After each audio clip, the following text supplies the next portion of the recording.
This video is sponsored by World Anvil. I'm getting ready to run some in-person D&D games soon for basically the first time since 2020, and I'm really looking forward to it. I'm putting together a ton of prep, and you're going to see more videos about that pretty soon. But one thing I really need is a better way to handle my campaign notes at the table, because I've never found a system that I'm happy with. Historically, I would just keep everything in a standard binder, the kind you'd bring to school or use at the office. And I really liked the fact that you could just take any document, any handout, any old school paperback D&D module, punch some holes in it or throw it in a protective sleeve, and then you could bring it with you in the binder. There wasn't any extra formatting required to fit it into the space. However, over time I started running into two issues with this approach. The first is that I wanted to have the binder open in front of me during the game, and this binder is just a little bit too wide and too awkward to fit on the table between me and the GM screen. And the second issue is that I kept everything in this binder. I didn't throw away anything because, especially in a sandbox game, I don't know what content is going to pop up again in future sessions. Plus, I love saving things for posterity. I like to keep physical records of my games. So I just wouldn't throw anything out, and these binders started to get pretty packed as those campaigns went on. This problem actually got a lot worse when I started running official 5e adventures, because I somehow got it in my head that the most efficient way to run those games was to print off the entire adventure and include it in the binder. After all, I wrote up my adventures and put them in the binder, so printing out a black and white PDF of a huge campaign book and putting it in my binder is basically the same thing, right? Almost 2 months ago, I made a video where I went through this huge binder I used to bring to my Curse of Strahd games, and demonstrated why it was such a poor way to prep for the game, especially considering that Curse of Strahd game was a virtual game. Using a binder wasn't exactly saving me a lot of time or energy. I would have been better served having windows open on my computer or my tablet so I could access things alongside the game. And this binder was full of stuff I didn't need, and certainly didn't need to bring to every game session, virtual or not. But even without all that being the case, this binder was simply way too cumbersome and difficult to handle at any game table, even more so than the typical binders I used to use. It was so inconvenient to check it during the game, I usually just kept it closed and ran my Strahd game straight out of the book or off of the D&D Beyond website. So I rarely ever opened the binder, which meant any prep that went into that binder was essentially a waste of time and energy.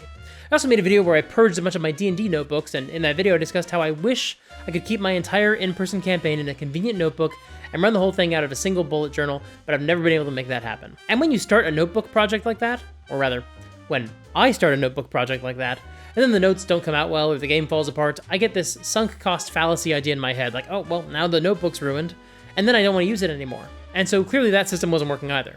But almost a year ago, Anto from the channel Icarus Games uploaded a video where he showed off the binder he uses for his sessions, and it's a smaller binder, much more manageable in size. And ever since then, I've been wanting to try this approach for my next in-person game. Well, the time has come. I'm starting to put together some materials for a one-shot game, so this is the perfect time to try my hand at making my own GM binder.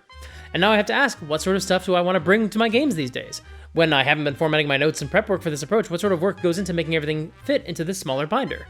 So that's what we're doing today. We're going to take this for a spin and see how it goes. Before we begin, I just want to share a quick announcement. Today, the day this video comes up, September 30th, is my child's 6-month birthday. It's been 6 months since Super Geek Tyke joined us in the world, and it only took 112 hours of labor. That little scamp. And obviously it's been a bit of an adjustment. My old office is now the nursery, and I film out here now. And so I can only film at night, so I haven't really been able to do my live streams. And one of my Patreon rewards is a live stream for patrons, and I haven't been able to do that for a long time. So instead, I'm going to do a Q&A video, and patrons will get to ask questions. I just put up a post today for patrons who support me at $3 a month or more, and I'm collecting questions. I'll answer some of them, as many as I can, in a video in October. And I'll keep doing these every month, or every other month at the latest, to essentially make up for the fact that I can't do these live streams, since that's really challenging logistically right now. So if you're one of these supporters, check out that post to get your question in, and I'll try to answer as many as I can in the upcoming video. And if you want to get a question answered in an upcoming video, check out my Patreon, support me, and the $3 a month tier, you'll be able to ask a question. So with that out of the way, let's get on with the show. I've got my binder, and I've got a game to prep. So how can I bring those things together? All right, this is the binder that Icarus Games, that Anto from Icarus Games uses for his D&D sessions. And I'm sure that over time I will expand on this and do a lot more with the binder. But right now I just want to add some preliminary details for the adventure that I'm getting ready to run. I brought these protective sleeves, so this way I can just take the material that I'm going to use. I don't know why I took these all out of the package. That was silly. And put them in these sleeves. So what we're going to do is we're going to take the stuff, I printed out some material that I'm going to use for the game, and I'm just going to dice them up and put them into the binder. I printed out some magic items on some cards, and I'm actually going to do a different video about this in the future because there's more I want to do with these. This is just something I found online, and I'll put the link in the description. But I think there are other things you can do with magic item cards.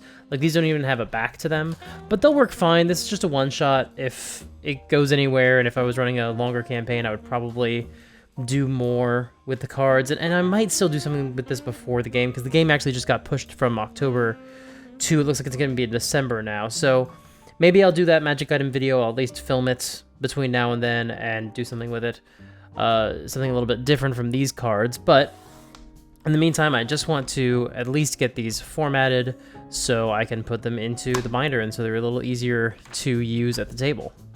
These bottom three I don't actually need, because these were just the default ones that came in the template. Yeah, what I would actually love to do is find a good design for the back of these cards and maybe mock up my own template. Like, I don't necessarily know, and this may be something I'll do after the Dungeon Master's Guide comes out in November.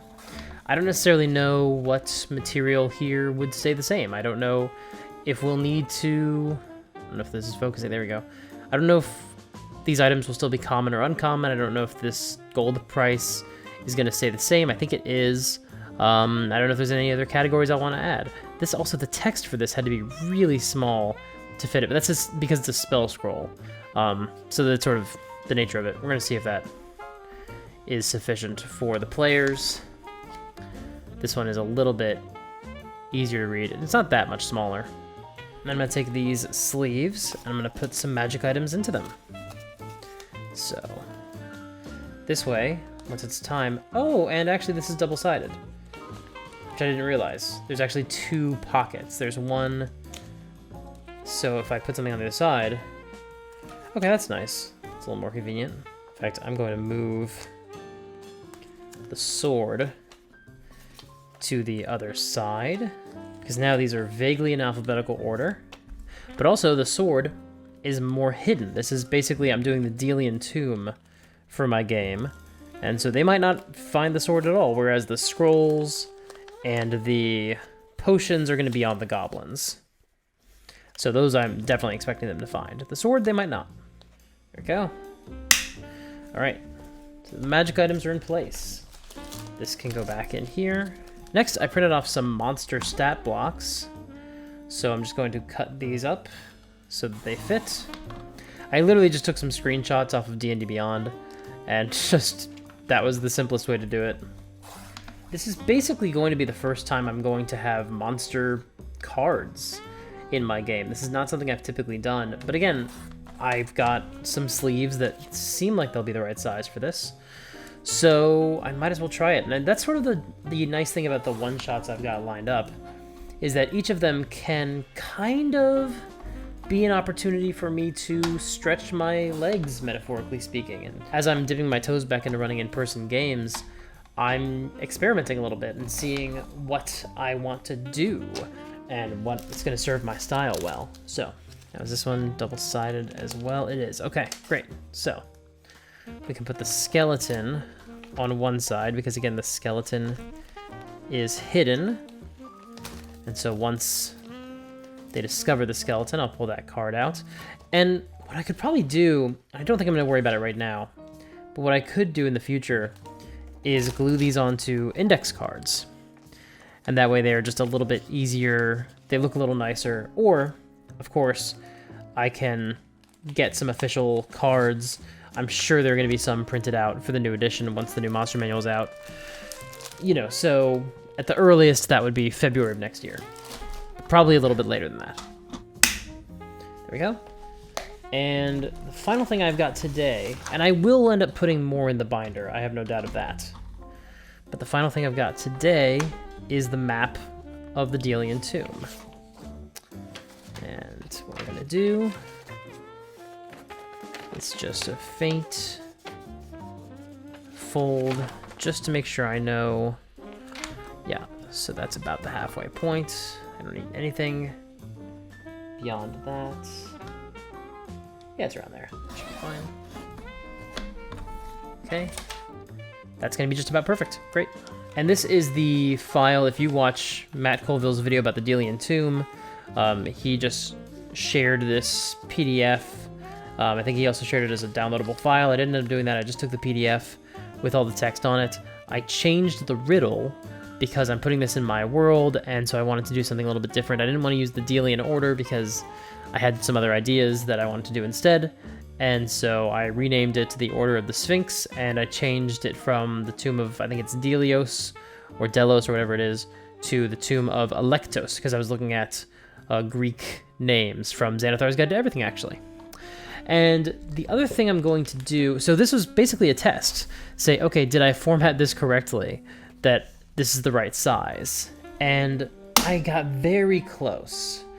If you actually look at what I cut off, there was a little bit of bleed. You can kind of see the rest of the grid. So I didn't quite size it properly, but I got pretty close. So what I can do in the future, because I also have the information about the town, I can print that off, and I need to figure out how I can print it off so it's just taking up a little bit less than half the page. I think I ran this through Photoshop, which is not really the most efficient way to do it. Drop it into Photoshop. But it's close. And what I should do before the game is, especially now that I have a little bit more time, is I should go on Amazon or go to Barnes & Noble or go to a stationery store or something, and I should find a notebook that has these holes in it, so I can just put a notebook into my folder and just use it as scratch paper. Just a way to take notes, and then after the game I can type them up and I can actually add them to the binder or save them online or whatever I want to do. And if I have... See, I know that what Icarus Games, what Anto from Icarus Games does is he puts monster cards in these, and I don't know. I mean, maybe I will in the future, but right now I've got this folder, these sleeves. So we'll see. This is going to be a bit of an experiment. This is really part one. We're going to check in with this again in a couple of months, maybe. See, already, okay. I got it closed. But there was a minute there where I was like, oh, this pen's too big.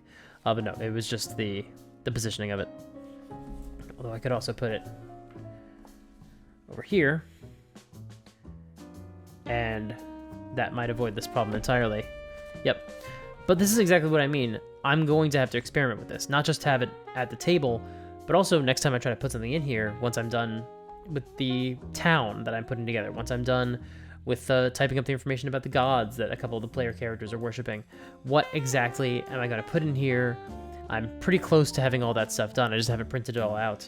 However, once I actually have to start formatting it and putting it into the binder, that might change my approach, and I will probably make a video about that. But this is the preliminary approach that I am taking, and we're going to see in the next installment, whenever that is, probably in a couple of months, how it worked and how I liked it. But right now, I really like this notebook, this binder, this approach. It's just the right size, I think, that it should fit comfortably behind my GM screen in front of me at the table. I can have it open and work from it, but still do other stuff. And it doesn't completely take over all of my space. And I could also, I could do this. I probably wouldn't. I'd probably more likely just... If I'm at that point where I really need to worry about real estate, I can just take pages out and hold them and have them behind my screen, and they're still protected, which is really nice. I'm someone who cares a lot about making sure that pieces are protected and not stained in any way if I don't want them to be, like handouts or whatever. So I really like these protection sleeves. I actually use these a lot for a lot of my notes and for my handouts in the full-size binders. So this is just a natural extension of that. However, I don't know how I'm going to fit handouts into this, and that is something that I'm a little worried about. I might have to have a separate folder in my bag, just a whatever, file folder or something that has handouts in it for each game. I love the convenience of having them in the binder. That is something that I would really miss if I couldn't have them in this, because they're the wrong size. But then again, you know, paper's expensive. Maybe I just take some handout pages and I just rip them up and put them in here because people only use half the page. That could be true in my world. Like, whatever. It's fine. Or I just, again, I get a different binder or a different file folder, and I keep the handouts in that, and that would honestly be fine. And we're just going to see what that feels like. Now, as I mentioned earlier, if I'm running an online game, that makes a physical binder a lot less necessary. Not only would it waste paper, but since your focus is always on the screen in front of you, a physical binder or a book easily becomes out of sight, out of mind, so you're better served by having all the information on screen in a bunch of different tabs. Of course, one potential problem with that approach is that you can really only have 1 or 2 tabs open at a time, at least visible. Even if you have a 2-screen setup, you can't really have all your resources in front of you all in one place at one time.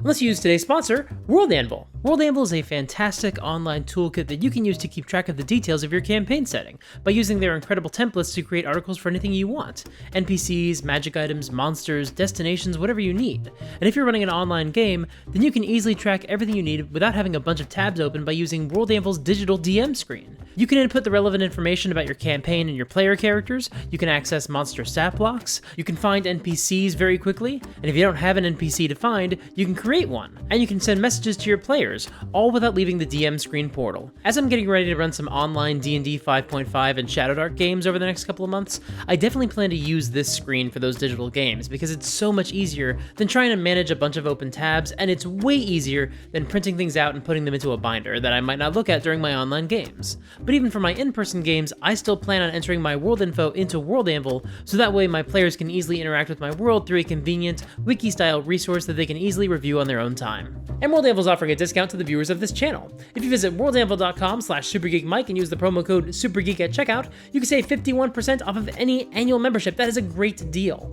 Once again, that's worldanvil.com/supergeekmike and use the promo code SUPERGEEK. Thanks so much to World Anvil for sponsoring this video. Thank you so much for watching. It's been a wild week. I put out a bunch of bonus videos in the past 7 days, and if you missed any of those, then you are missing out. So you should subscribe to the channel and ring the bell so you don't miss any updates when I've got bonus videos. Speaking of staying up to date with my updates, I've got some newsletter updates coming out. That's the best way to stay on top of any new developments, including bonus videos, Patreon exclusives, live streams whenever I get the chance to do those again, paid D&D games when those are on the schedule again. You can keep up with all that by signing up for my mailing list. And if you just want to hang out with other cool people, join my Discord server. It's a really lovely place full of wonderful people, and we'd love to see you there.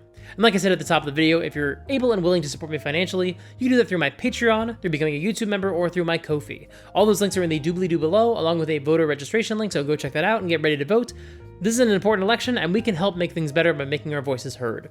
Speaking of being heard, I made a video about a helpful rule I keep in mind when asking questions. Check that video out right here.